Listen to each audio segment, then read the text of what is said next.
You are listening to Lender Lounge with Kevin Kim, a podcast dedicated to helping those in the private lending industry grow, improve, and streamline their business. I'm Kevin Kim, partner at Gerasi LLP, the nation's largest private lending law firm. Join me as we chat with the best and brightest in private lending, who are eager to share their years of wisdom and best practices with lenders, borrowers, brokers, investors, and more. Subscribe to Lender Lounge on your favorite podcast platform and learn more about Gerasi and how we can work with you at gerasilawfirm.com. Check out the episode summary for other valuable resources. Hey guys, Kevin Kim here for another episode of Lender Lounge. We are now in season 4. Super excited. We changed the format today. I have two people I would like to call my friends. I hope they think of me the same. And they're both clients of mine, and I really wanted them to join me because today we're talking about entrepreneurship. We're talking about taking the leap, taking the leap into scaling and scaling your business. So first of all, before we get started, I want these two fine gentlemen to introduce themselves to our audience, and then we'll get started. Who wants to start first? Matt, go for it. Matt Podesto, owner of Black Label Capital, private lender here in Dallas, Texas. And Brock VandenBerg, owner of Talamar Income Fund, Talamar Financial here in San Diego. All right. Sounds good. So both of you are private lenders. Both of you are local private lenders. Brock, you're in sunny San Diego. Matt, you're up in Dallas. Best state of private lending, I feel like, in the union. I want to ask you guys, give me a little bit more about your respective businesses, what you concentrate on as a private lender, how you're set up, and we'll go from there. Yeah, so we really focus on trying to be that true private lender. We have grown over the years, but we focus on the core values of being the private lender and giving our clients exactly what they're looking for when they're looking for that private lender, that high touch, the good customer service, local lender who understands their market. And that's who we are. We do most of our deals, almost all of our deals here in Texas. The vast majority are within driving distance of our office. So as we continue to grow, that's what we strive to keep, is that the core values of private lending. We don't want to get so big that we get away from that stuff. And that's what we really focus on here. One of my clients in Arizona says, we don't want to kick our borrowers in the nuts every time they want to get a loan, right? Right. How about you, Brock? Yeah, so I established Talamar Financial back in 2008, lending my own money out, primarily for fix and flip loans at the time. Obviously, we were going through the financial crisis. Banks were taking properties back, and I found that a lot of investors needed capital to purchase those properties. So I ended up just started lending my own money. And that's where we got started, and then have grown through individual trust deeds to our mortgage fund.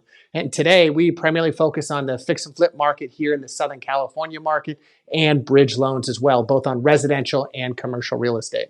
So the theme of today's episode is talk about kind of entrepreneurship as a private lender and building the business and then taking that next step, right? So can you take me back to both you guys? When you guys are both young guys, right? You're both entrepreneurs. You started your own business, right? It's not like you were working for someone else and took over the business. You guys started your businesses. Tell me more about that and what that story was like, because we don't oftentimes cover that on the show. We don't talk enough about entrepreneurship and risk taking and all that. And I like you guys. You guys are, to me, are two top of mind people when I was thinking of this show. So please tell us that story a little bit, and then let's talk about it. Well, for us, I think we just kind of fell into it, and it happened over time and snowballed. We started the company in 2018. We always kind of wanted to get into the real estate space, and kind of the private lending just kept popping up.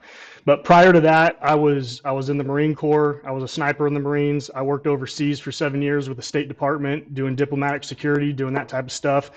In Iraq, Afghanistan, spent my whole 20s overseas.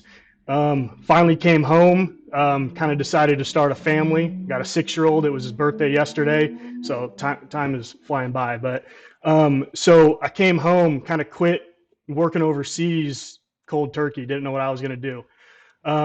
Had a buddy I was working with overseas. He was on my team. He got into real estate probably a few months before I did. And I was kind of bugging him. I was like, hey, let me come help you. Let's do some of these fix and flips together. You know, let's work together. So eventually I started working with him, doing that for probably a year or so. Got some other partners that I was working with doing fix and flips. And my original partner, his family ended up winning the lottery, the Arkansas What? lottery. Yeah. Yeah. Like the Yeah. actual lottery. You know how like some Yeah. big win, like the actual No. lottery. Oh, Yeah. wow. Won the Arkansas lottery. So I think he still does kind of fix and flips today, but took those earnings and rolled them into being a private lender because he already had those connections. So he started lending out his own money. So, you know, I'm watching that, you know, Melissa, my spouse, girlfriend, business partner, we were kind of watching him do his thing for a little bit. And we said, well, why can't we give this a shot? You know, she had experience in the hard money lending industry. So we funded our first loan as a true private lender, did a cash out deal on a new construction project in Fort Worth. That was late 2018. I think we just formed the company probably 3 weeks prior, you know, just so we had the entity. And then, you know, that loan went well. And I had an investor come to me and he saw what we were doing. And he's like, hey, you know, how are the returns looking? You know, tell me more about it. And so I told him, and he's like, well, you got any more of those loans? I'd love to invest. And I'm like, well, not really. I mean, it's not really what we were looking to do, but I'll go find you a loan. You know, I'll do it. And so we did that, and then it started to snowball. He went and told some other investors, and those investors told other investors. So now I find myself being the matchmaker, right? As with trusted investors and putting all these deals together.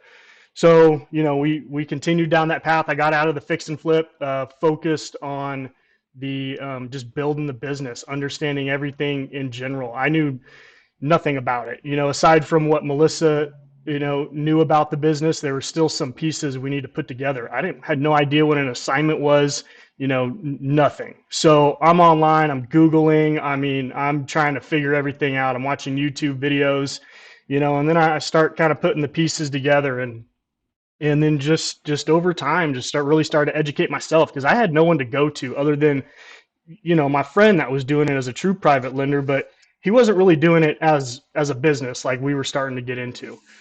More of it as an investor, right? He wasn't really operating a business, right? Well, he was a true private lender. He was writing the loans and doing the loan docs and all that, but he wasn't bringing in any outside capital or anything. He didn't need to. So it was a small family office for him.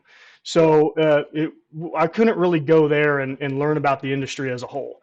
So eventually, I think I came across, you know, AAPL and did my first conference 2019, and then that really opened my eyes. Like, okay, this is a real industry, you know, and I think we can actually turn this into a day-to-day business. And that's really kind of how it started. And, you know, a couple of years goes by, obviously volume continues to increase and increase. And, you know, I always kind of told myself, I don't know if the fund is right for me. I have no background in this. I'm not a financial guy, no banking experience. I'm, you know, the only skill I had was shooting something at a distance, being a sniper, you know, coming out of that world. So, you know, I think I kind of doubted myself a little bit, but I just kept pushing forward. And then eventually, you know, last year, a couple hundred loans into the year, you know, we're like, I think we need a fund because this trusted investor model isn't working. It's not sustainable. And so that's why we went down the fund route, and that's where we're at today. And we're 4 months into the fund, and it was probably the best decision we've made to continue to grow this business and keep chugging along. Brock, how about you? Well, Matt, number one, I want to say thank you for your service. I really appreciate it. I don't have as great of a story. I met a few veterans in the space, and that's they all have a little bit of a financial background. No one went from exiting service directly into private lending. Has never happened before. So I don't think anything is going to scare Matt. I have a feeling. No. So yeah, I got actually into the real estate finance industry back in 2001. I worked for a private equity fund. We were doing what was called mezzanine debt. And for listeners that don't know what mezzanine debt is, it's essentially second position debt. And we were focused on doing residential mezzanine debt for large development projects. We were investing on behalf of some big for CalSTRS, CalPERS, and whatnot. And so it was a good run. I was an analyst running spreadsheets, whatnot, all the way through about 2007. Housing market obviously came to a standstill. They decided it wasn't something he wanted to invest in any further. So I essentially found myself out on the street. I really didn't, I called it that time really not a good time for real estate bankers. Nobody was hiring anybody. So ended up, my wife said, "Hey, Brock, why don't you go down to one of these real estate networking events?" I did. I met up with a guy that was buying up houses at the foreclosure steps. He said, "Look, I'm doing well. I just don't have the money to keep continuing to grow my business." Well, I did. So I started lending him the money again, kind of similar like Matt's story, where like I didn't really know there was a business behind it. I didn't know what I was doing. I literally think I took my first deed of trust, like the physical document, off Google and put my information in there real quick and shot it off, had it signed. Do not recommend doing that to anybody. Okay, that's not the way you start a business or this business. And then at the same time, I ended up working. Took a 2-year engagement with the FDIC, the Federal Deposit Insurance Corporation, where I would go out and actually on a Friday evening we would go out and shut a bank down. So that was the time when the FDIC was stepping in and shutting banks down. I was part of the team that would go in, take that bank over a weekend, and then be tasked with opening that bank back up on the following Monday under a new banner, under either if it was the FDIC or an assuming bank. And then in the meantime, started really exploring the opportunity on the trustee side or on the lending side. Similar to Matt, I had individual investors that I would lend their money out. I did that all the way for about a decade, for about 10 years. And we just grew too big. We got up to about 60 million in loans that we were servicing on behalf of individual investors. Investors, we were raising money very quickly. Investors couldn't get involved in the loans that we were underwriting, and we were posting on our website that investors could get in. So they were getting frustrated that they couldn't get invested. And, it just made sense for us, for our investors at least, that we took that step into launching the mortgage fund and make it a much more efficient process for our investors to get invested in these trustees that we were originating. And then for us, it was a much more efficient closing process and managing our capital process. And those were the two main factors why we decided to go that fund route. And, it was one of the best decisions I have ever made. Well, Brock, I find it interesting. You said about at 60 million is about where you decided you had to transition, right? Because that's almost exactly where we were at that volume. And it was like, this is too much. So now I know the answer when people ask me, hey, when should I transition over to a fund? 60 million is the answer. Yeah, I would say that, that's a good point, because again, we had a little over 500 investors that we were servicing, and trying to service that number of investors is very difficult. And especially, if you're starting to see your volume pick up. You said you were, a couple hundred or 100 or so loans in a given year, trying to match all those investors for all those loans and doing it efficiently, it's near impossible. Herding cats, man. Herding cats. And especially with these high net worth investors, that you can't reach them sometimes. And then you've got a closing, and sometimes they get wishy-washy on the loan, right? I got to ask you both, though, because what I'm hearing a common thread, and I've been here myself. You have something to fall back on, right? And you take this leap into setting up your own private lending business, right? I mean, Matt, you got out of the Marine Corps, let's say, working overseas, and then you basically just started doing this stuff, right? And same with you, Brock. When was it when that light clicked on that, okay, I'm going to actually take this seriously? And what was the circumstances around that? Because it sounded like you guys both kind of waded in a little bit, right? And when you waded in, okay, now this is real. And what were the circumstances around, okay, now I'm going to put all my time and energy behind this?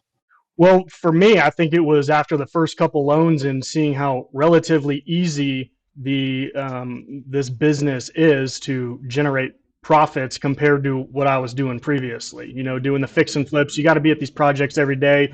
You're babysitting contractors. You're doing all this, hammers, and man, it's not easy. Yeah, and I got a kid on the way, and I want to be able to work from home if if I want to one day. I don't want to have to go check up on a project. So I think being able to see those initial profits come in and be like, man, I had to work so much harder as a general contractor. I had to be overseas to make those profits, you know. So it was just the ease in which we were able to see the income, and that's what really kind of triggered it for me. Yeah, I think there's this misconception if you're trying to get in the business that the money is the most difficult part of it. And it really isn't. After we got our first couple of trustees had run their course and were successful, the money just started to come in, and people were calling me up and say, "Hey, Brock, where can you place my money, and can you put it in the next trustee?" And for us, you know, at least for personally, it was more difficult to find the right opportunity to place these people money than it was the trustees. And again, that was kind of the triggering effect of why we jumped into the fund. But you know what? When I finished my engagement with the FDIC, you know, I could tell that there was going to be enough deal flow here for it to be a very profitable business. And tell me more about your respective lives when you guys kind of jumped into this, right? Because I mean, you both have families, right? And you're going. This is now your business. This is your business. You are the owner. You're the CEO. And this is all you're going to do. And how did that impact your personal lives as you're now doubling down on this new venture, if you will, right? Yeah, I mean, it certainly wasn't easy for us. You know, there were struggles along the way. You know, I was up till midnight, 2 a.m., just figuring stuff out. I mean, you know, from when we started the business, we did everything in house. I mean, we built the website, we ran the books, we generated the leads, we built out Salesforce. I mean, everything. Did the You and your marketing. wife, or was it anybody else? Just the two of you, or It was the both of us. Yeah, just figuring it out. two And of you? No employees, just the two of you. right, right. We Fantastic. honestly, we didn't hire an employee in probably for about 2 years or so. Wow. Uh, yeah, Wow. so ran it ourselves 100%, closings, loan docs, everything, pretty much for the most part. So that was tough, but you know, I wanted to do that for a couple of reasons. Obviously, you know, I'm still trying to figure out, is this a business I want to, you know, be 100% committed in. So if I got employees, I got office, I got all this, you're committed, right? So I'm kind of doing things to make sure I still got that warm and fuzzy that, okay, let's go 100%.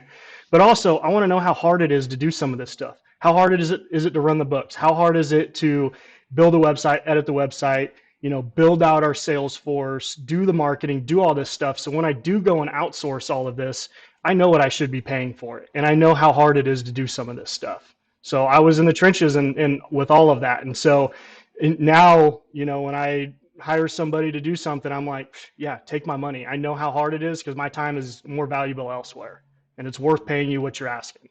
Yeah, I think Matt brings up a good point. You know, being up at 2 o'clock, I think almost like any business owner in any industry probably finds himself doing that. And I still remember I hit a wall, and it was like I was up super late. I'm trying to put out loan docs. I'm trying to get, you know, handle the servicing. And I'm like, there's just literally there's no way I can do all of this on my own. And so you start to segment, you know, I found out you got to kind of segment the business in certain aspects of it. You got your loan origination, you got your loan closing, loan servicing, investor relations, segment that out, and then find the right fit. So maybe if it's outsourcing or finding the right person. And I slowly did that. So, you know, Matt mentioned 2 years. That's about 2 years before I ended up bringing in my first employee. And actually, she's still here with me to this day and has been really being a huge part of the growth of our business, you know, as kind of crazy it has as it's been. But yeah, I mean, and then you have to bring in people that are knowledgeable for certain aspects. And you know, Matt brings up a good point of like how much it costs, but it's, you know, for me, it's like, how much do you know how it's supposed to be done? You know, I have a good idea because I did it at one time. Now things have changed because I'm not in every aspect of the business anymore. And I'm pretty much taking out loan servicing, outsource that, and a couple other functions, but at least I understand how that process works and then have an understanding of what is working and what's not. And I want to ask you guys' thoughts on this because right now, especially, and we saw the same thing during, I would say, late 2020, early 21. You know, when COVID was still really affecting the market, and right now, when interest rates and this weird economic, I guess you can call it a recession, we're in.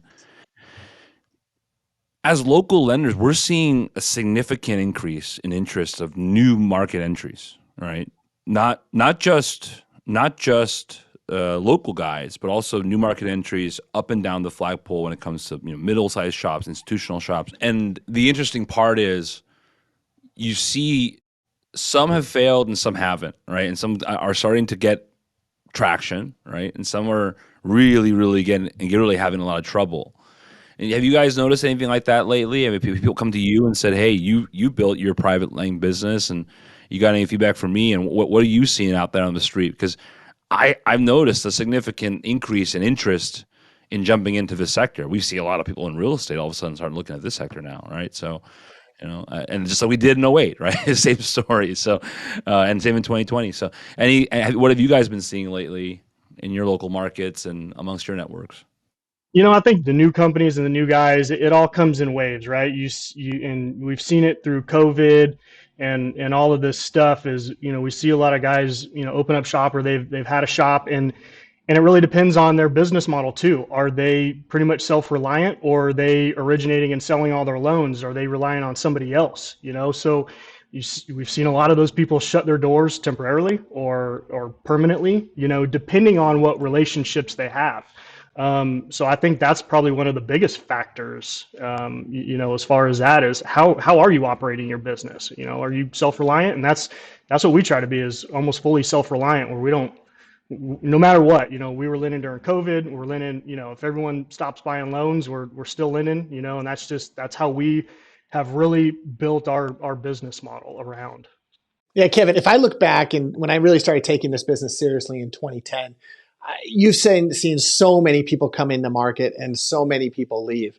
I remember right about like 2013 when that institutional capital, that national institutional lender started to come on the scene, and they were undercutting pricing. I mean, they were wanting to build out their platform. They wanted to win markets.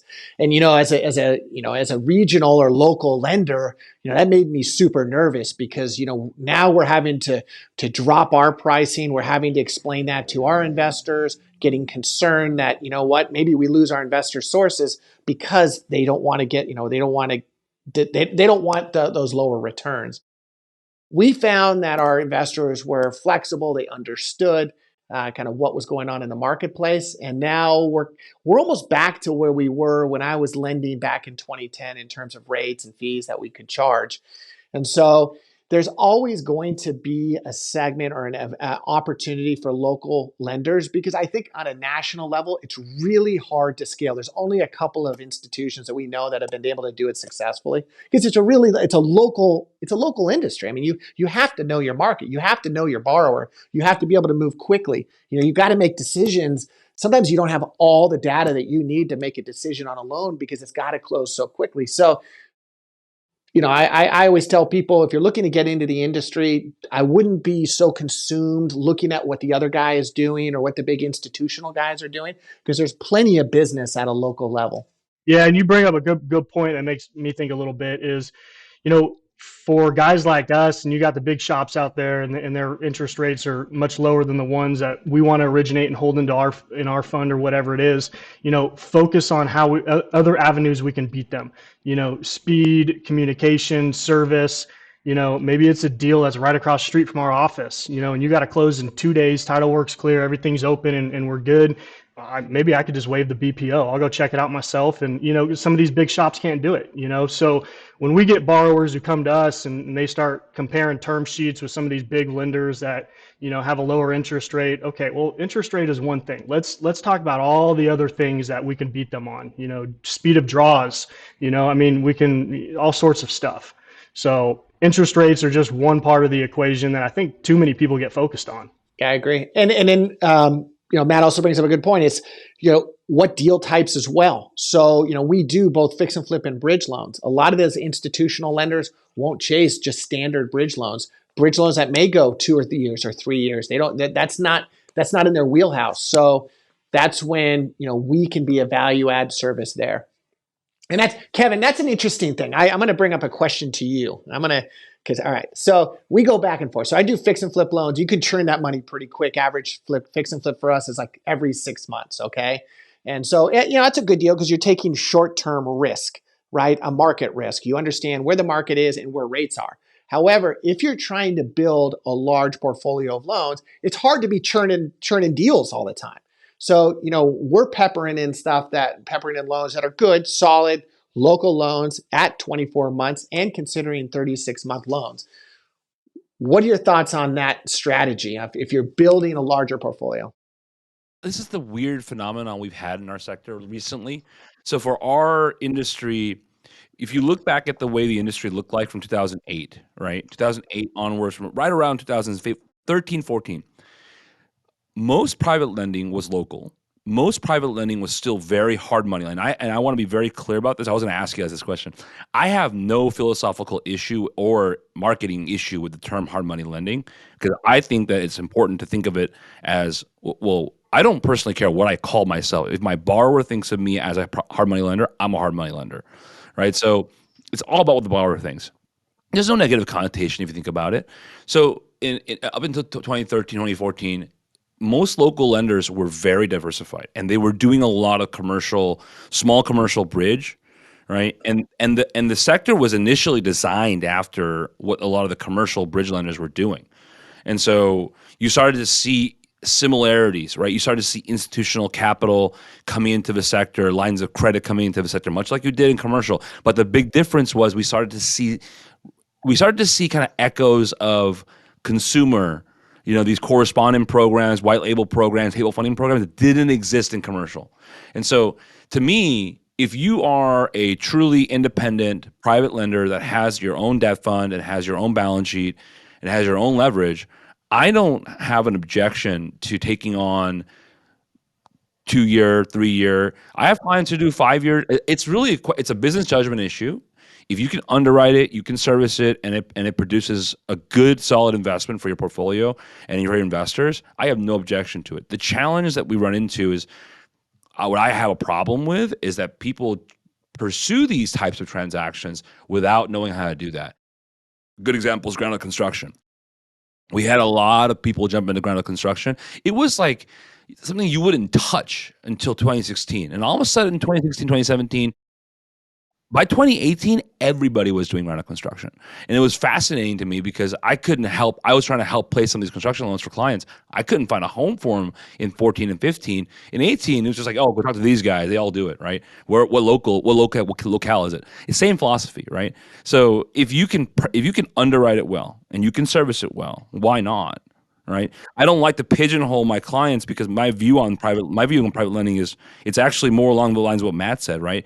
We're doing good deals. It doesn't necessarily matter, right, what the terms are, as long as we like them, because we're the ones that are balance sheeting them, and what values do we have that we're extending to our borrowers, and that's important. So yeah, I don't have an objection at all. I have clients that have diversified debt funds that have 5-year term paper, because they're in the commercial sector and they do loans that they can't find refis for, so they'll do a term loan eventually, and the goal is to get it off the books within a couple of years. That's fine. I don't have a problem with that.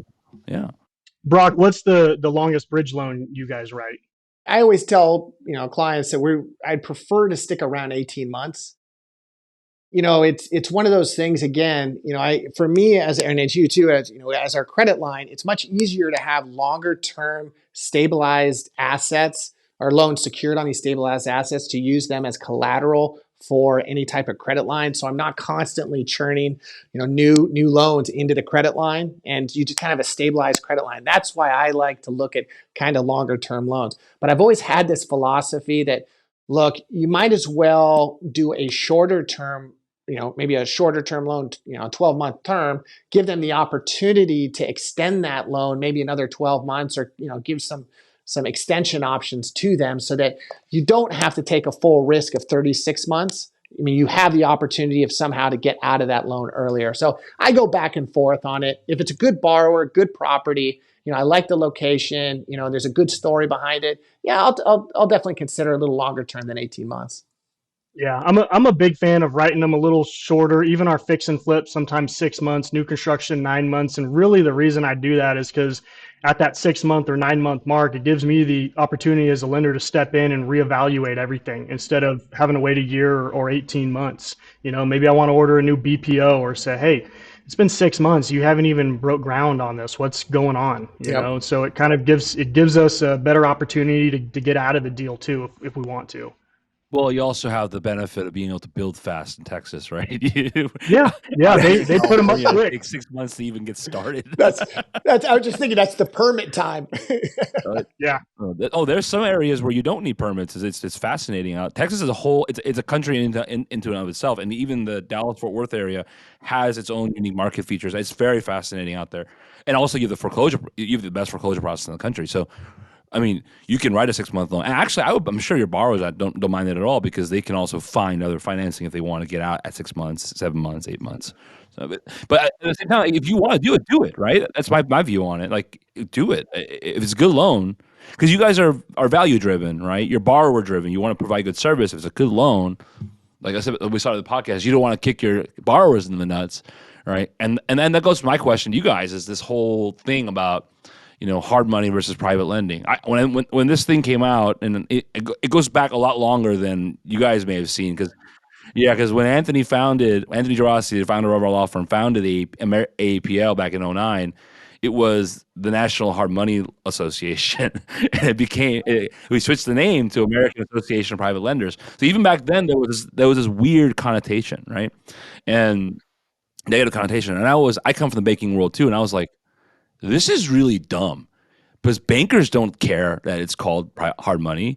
Borrowers don't care that it's hard money. And when I go to an industry event and I meet a real estate investor and they ask me who my clients are, I represent hard money lenders. What's wrong with that? I lean into it because it's a asset based calculation, and that's what it's meant for, right? So I have my personal philosophy is I'm not against it. I wanted to hear what your guys' thoughts are because you're following that same philosophy when it comes to your borrowers and your loans. So I want to hear your thoughts. Well, what I find is a lot of borrowers, they don't even really understand what they're looking for. I see a lot of people maybe on Facebook. I'm on some Facebook groups, and they're like, "Hey, we're looking for a private lender," and maybe I'll chime in. And so what I ask is, well, what are you looking for? Are you looking for speed? Are you looking for the lowest rates? Are you looking for someone local? Because if you're looking for pretty much all that, I can do all that. I mean, we've got our own capital in the fund, and I've got other investors' capital. I'd still consider it private lending. We're a hard money lender with private money. So it really comes down to what exactly are you looking for? People think that, oh, I'm gonna go find a private lender. It's gonna be so easy. They're just gonna wire the title, not even look at the deal, and that's just how easy private money is. And I think that's really where the confusion lies. I don't care if I call myself a private lender or hard money lender. Makes no difference to me. I'm doing the same. My business is the same no matter what. It's, hey, what are you looking for, and can we Helping give your borrowers you? achieve an objective, Yeah, right? can we deliver what you're looking for? That's all that matters. Yeah, I think the term hard money lender kind of, for me, resonates with investors that are doing deals a little better than maybe private lender. I always think of private lender as like your mom and pop that's just going to lend money to you. And, again, like just here's some money and hopefully I get it back. Yeah, that's why I've always defined us as a hard money lender. But then also you got to consider what does Google SEO say? That's what I always say. Yeah. Isn't that weird though? That's what matters. It's a weird phenomenon. I just don't understand. Like why? I really don't care about labels. So I'm like, you can, I always joke about this. Like at the firm, like defined terms and legal documents. I'm like, technically speaking, you can call it a potato if you want, right? So I mean, I don't really care about I don't really care about labels, but at the same time, there's a weird expectation. I feel like, and on your guys' end, because you have so much control over the business, when you're facing this kind of pressure, because this whole private lending debate is about pressure, right? The pressure to institutionalize or formalize or fancy up the business, right? And there's got to have been temptation on your guys' end to lean into this more national, institutional type model. What is your view on that? Have you guys thought about that? Have you contemplated it? I'm sure it's probably come up. Like the aggregators or the institutional guys probably been knocking on your door. Sell me your loans, right? So, like, how have you guys thought through that as business owners? For a long time, until last year, it was pretty easy to use, right? So Yeah, I mean, we fund in other states, but we love to just keep things local here in Texas. There's so much business here that I don't necessarily need to go and do these other states. But then, it's like when you start looking at these other states, and now you're kind of forced to grow, and I'm not saying that's always a bad thing, but is that always the right thing? Is if you're getting into this space, do you need to go national? Do you need to get bigger? Because getting bigger doesn't always mean better, and that's what I see as a problem of maybe some people who start a business. Is in this industry, what do we compare? Maybe total volume, originations for the year or whatever it is. Well, okay, well, if I triple that or whatever it is, I got to hire more staff, and really in the end, I've got a goal, for how much money I want my family to make, and all of that. And we hit that goal. So it's like, well, I still hit that goal if I really explode this business, maybe, I don't know. But now that comes with more headaches, more people, and it's, You're talking about the entrepreneur's dilemma, right? Because it is that's the constant balancing act of having to scale, and you're taking the approach where we're focused on sustainability. It sounds like, right? Sustainability and what manages for us, what works for us, because you don't want to take too much on. Now, Brock, I've talked to you privately. And I know you have visions to get this, to get Talamar a lot bigger, and talk about your exits and all these kind of stories. So it sounds like you have a little. I know that you have a little bit of a countervailing perspective on this, and this is all okay, right? Let's talk about it. Yeah, I don't know if there's a right or wrong answer on this one, Kevin, because you and I have talked, I mean, in depth, right, on which strategy do you use? Do you go down the mortgage fund route and start to raise capital, hold those loans, or you could use the fund as kind of as a bank as you sell off all the loans. And my viewpoint on this is, number one, I think it's harder for me to raise capital if I'm telling my investors that I'm lending nationwide, because I've always had this discussion with them and said, like, it's a local business and you have to know your market, you have to be able to meet your borrowers, you have to know these people. And then all of a sudden, Talamar's out there funding loans in Georgia, Florida. I mean, it kind of would fly in the face of kind of what my beliefs are in terms of how to create a healthy portfolio. Also, I think it's really hard to go national because you're going to look at a lot of loans and you've got to scale up. Matt brings up a good point. You got to scale up with a lot of people to go through a lot of bad loans to just be able to find that gem. But a countervailing perspective on this issue, there are a lot of balance sheet lenders that are very, very big now, multi-billions in origination. They're giving these institutional guys a run for their money, and I'm proud to call some of them my friend, and they only lend in a handful of states, right? So like we just had Greg on the show from Arixa. He only lends in like 3 states, right? But they've hit they've exceeded the big B, right? So you know. And they've got a huge staff now, right? They got a huge staff, and to Matt's point, right? They want to grow and scale and get it up there, and it's not really what Matt's looking for right now. But you also have to look at the markets that you're in. So, they're up in the LA market. I mean, I'm down here in the San Diego market. My average loan size is a little over 900,000. They're doing much bigger deals. Yeah. Well, they're doing even bigger deals. But what I'm getting at is if you go to some of these Midwest states, deal sizes are much smaller, and you're going to have to go through a lot of loans, and you're going to have to probably go to multiple states to be able to do something of scale, get to that 50, 60, 70 million. I can get to 150 million just lending in San Diego alone. That's how much business there is just for us. Right. Well, I don't think it's a volume perspective though, right, guys? Like, from my perspective, it's a scaling perspective, right? Total volume of origination, regardless of whether you lend in 1 state or 30 states or 50 states. But that comes with its own dilemma, right? Because like Matt said, if you're starting to get to $1 billion in origination, the staff that you need to service that business is going to be pretty substantial. And so now, and now you have to face that dilemma of being responsible for that. We call it souls on board, right? We have, we were very, very concerned about that during COVID, right? And we were growing. We were trying to figure that out ourselves. And you're responsible for all of those employees. and it's scary as an entrepreneur, right? It's also, is it necessary for me to maintain what I'm looking for as a person? Because I'm hearing the competing interests, right? And Matt, on your end, do you ever think, from your perspective, as you're an entrepreneur, do you ever think that you'll find yourself in a situation where that might change, and like, you know what, I'm gonna go for it, right? I'm gonna take this thing to 5 billion, like that kind of perspective. I think easily, yeah, because there's been a couple times in our business where I literally just wake up one day and I say, this is what we're going to do. Hey, we're going to go hire this person, and sometimes I just feel it in my heart, and that was kind of how it was with the fund model. I was so against it for the longest time. I don't need that, and plus I don't know anything about it, right? And then it was just like one day, it's just like, nope, we're going for it. And I reached out to you, and I even think you told me I was probably the fastest guy to like sign and wire for the He knew agreement with exactly what he Gerasi. wanted. That day, it was basically, all right, cool. I wasn't prepared. We still didn't even have like a pro forma for the fund or anything like that, but I knew that's what I wanted. And so if I wired the money to Kevin, I'm not getting it back. So now I'm forced. so now, so now I'm right? forced. Accountability. Yeah. So I think there easily could be a day where it's like, hey, we're gonna go and expand into 10 more states this year, and we're gonna hire 20 people.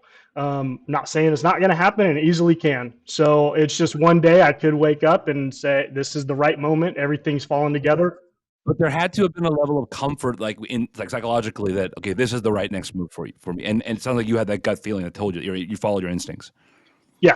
Yeah, I did, because, at that point, last year we were, like I said, we were already a couple hundred loans deep into the year, and just chugging along. And it's like, well, we could maybe do double this if I have the fund. It just really, the trustee investor model was slowing us down. So we just pushed forward and said, let's jump into the fund and keep growing.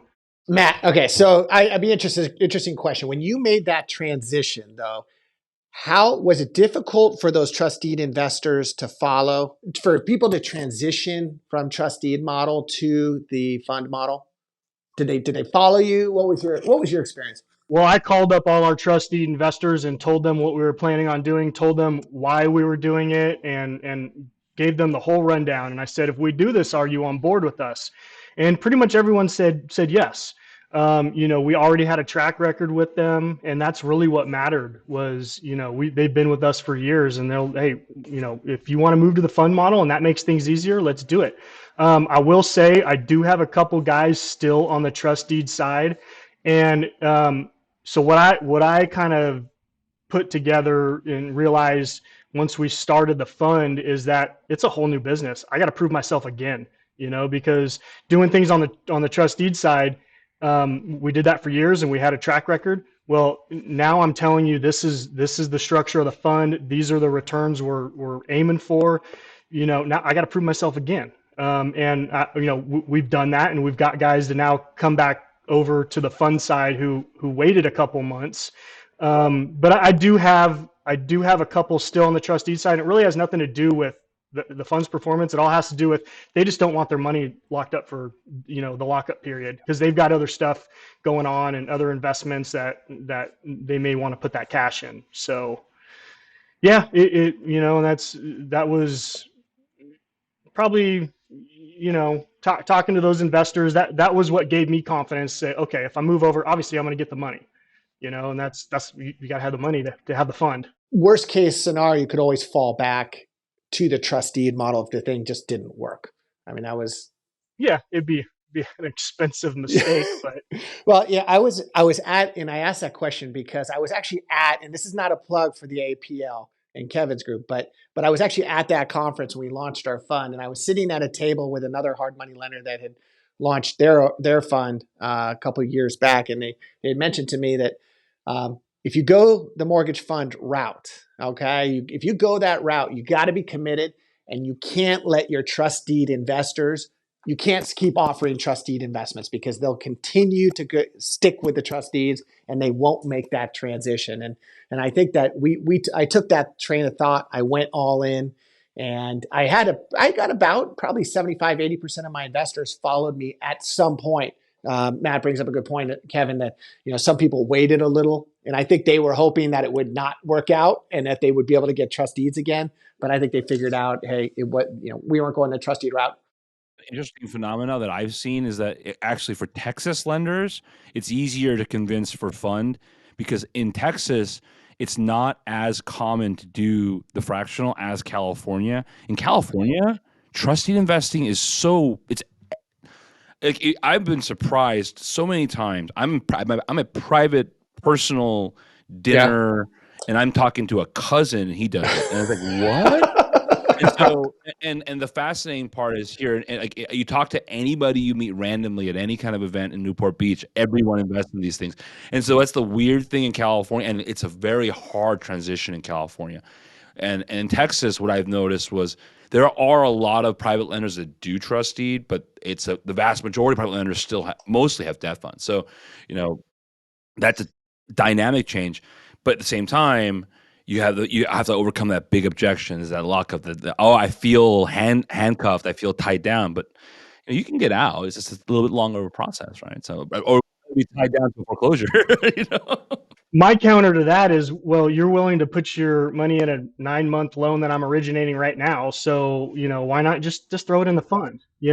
You're already locking it up because I can't pull your money out in the middle of the loan unless you want to sell it off to me or whatever it is, so.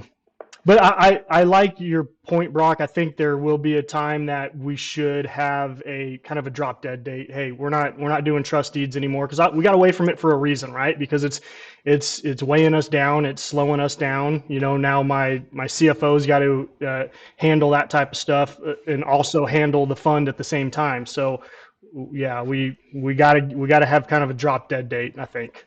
And you're not doing the investor a service. I mean, for most, vast majority of my investors are better off in a mortgage fund than they are off in an individual trust deed.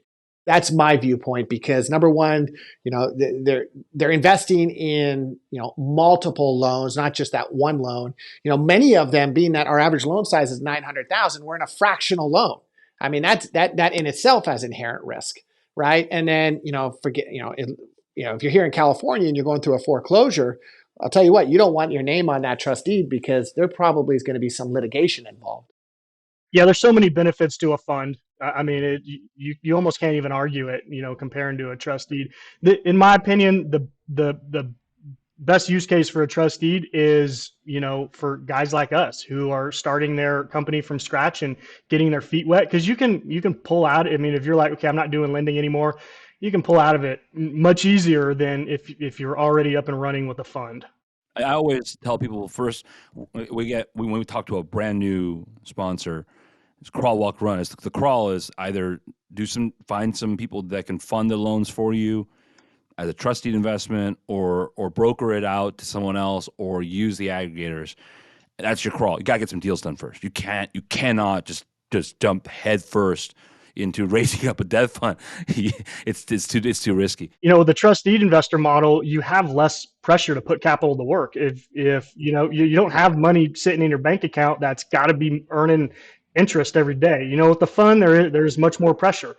So in a trustee, you're just like, hey, we're not really funding anything right now, or whatever it is. You can control that 100%. Or hey, we got a deal. Let me go find a trustee investor and match them. Right. Well, I actually wanted to ask you, were you guys ever onboarded with any of the aggregators during your whole life cycle, like the loan selling model or the table funding model? Did you ever get into that? Yeah, we do some of that, but again, going back to the core model here is if they call me up tomorrow and say, hey, we're not buying loans, our fund's going to be just fine. You are self-reliant. You do not rely Yeah. on them. So my mindset is I'm going to sell a loan when it's convenient for me. That's how we go about it. Yeah, our model isn't set up to sell loans. We've done DSCR loans. We did that in 2020 in 2019 and 2020 and did very well on the DSCR loans. We just found that now within the markets that we're in, DSCR loans are pretty tough to underwrite based upon the metrics you got to fall within. So we haven't seen a ton of DSCR loans. But again, my focus, or my vision as I build this fund is really to hold much of this debt to maturity. And we do DSCR loans, but we do it all through kind of the table funding model. We have never, and I never will. I will never hold it on a balance sheet because we've seen how quickly that can go south. Right, right, right. Which makes sense to me. One of the questions that I wanted to kind of head towards our closing with is now more the entrepreneur's advice kind of corner of the interviews. We get like I said before, we have so many new market entries in the space, and they're coming from all over. They're coming from the real estate world, jumping into the sector. They got the staff. We got these solo operators that are breaking off from their last shop and doing their own thing. So many different types of new market entries, and I'm really excited for it because the industry needs new blood. But at the same time, I get this question a lot personally. Is like, are there any pieces of advice that you can give me? I'm trying to get my private lending business off the ground. Of course, they need to do loans, right? They don't have any loans. They don't have any loans to fund. We got a problem on our hands, right? But beyond the loans, is there any points of advice that you can give our listeners who are really contemplating either jumping into the space or even transitioning into a more permanent model?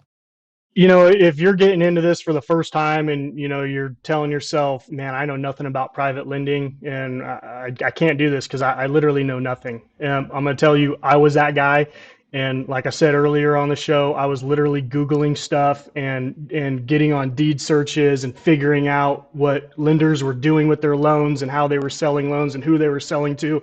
I did all the research myself. I am not the smartest guy in the room. I have no background in banking or finance or anything like that. So I think if you're looking to get into the space, just know that there's people out there like me who have absolutely no experience, period.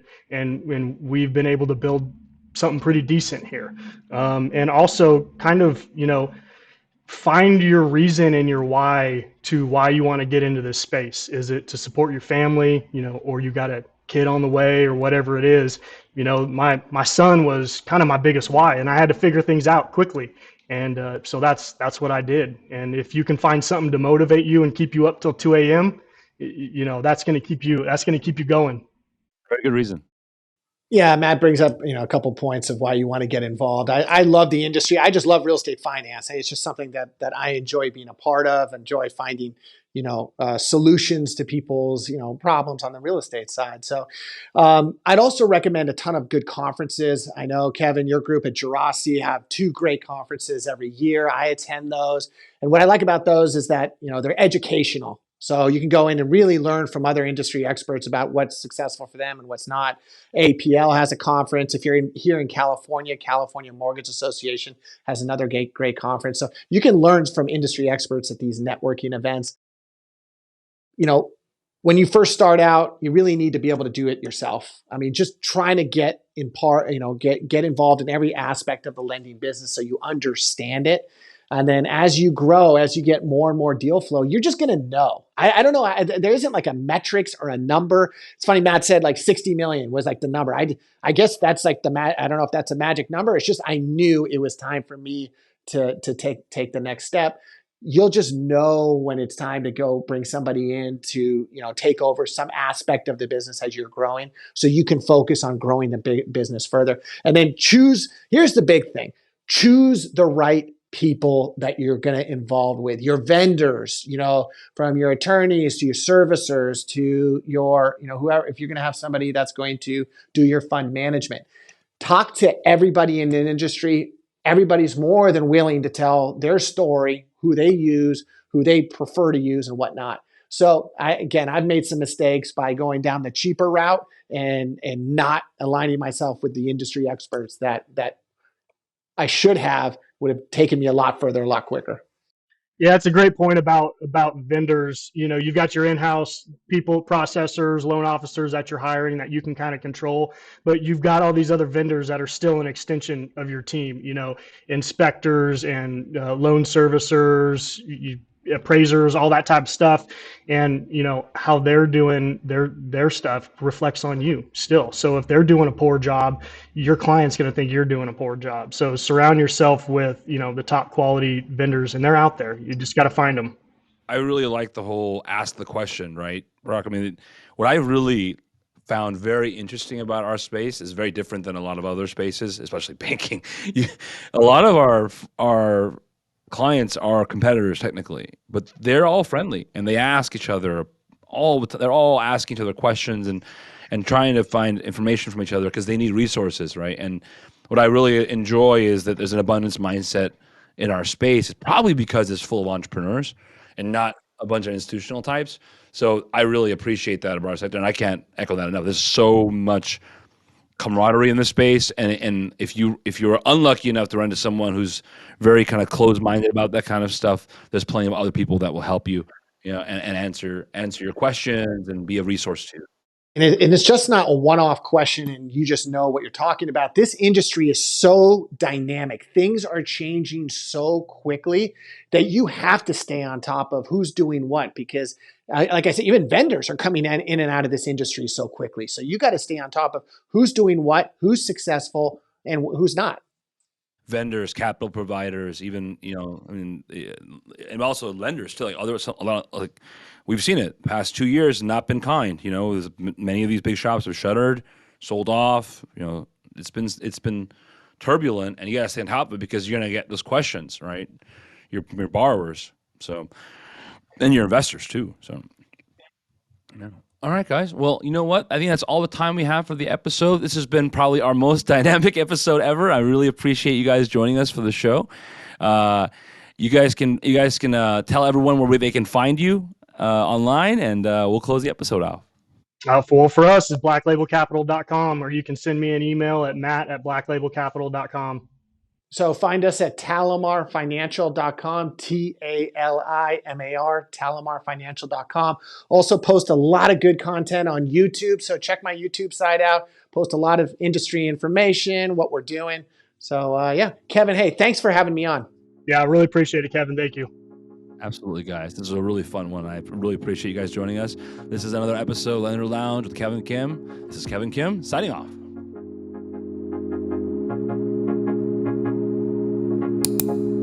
You've been listening to Lender Lounge with Kevin Kim, brought to you by Gerasi LLP, the nation's largest private lending law firm.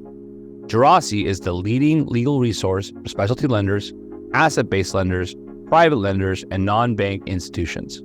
Learn more about the firm at gerasilawfirm.com. That's GERACI lawfirm.com. Check out our episode summary to subscribe to our Lender Lounge newsletter and our law firm newsletter, where you can get notified about new episodes and recent content directly from our expert attorneys.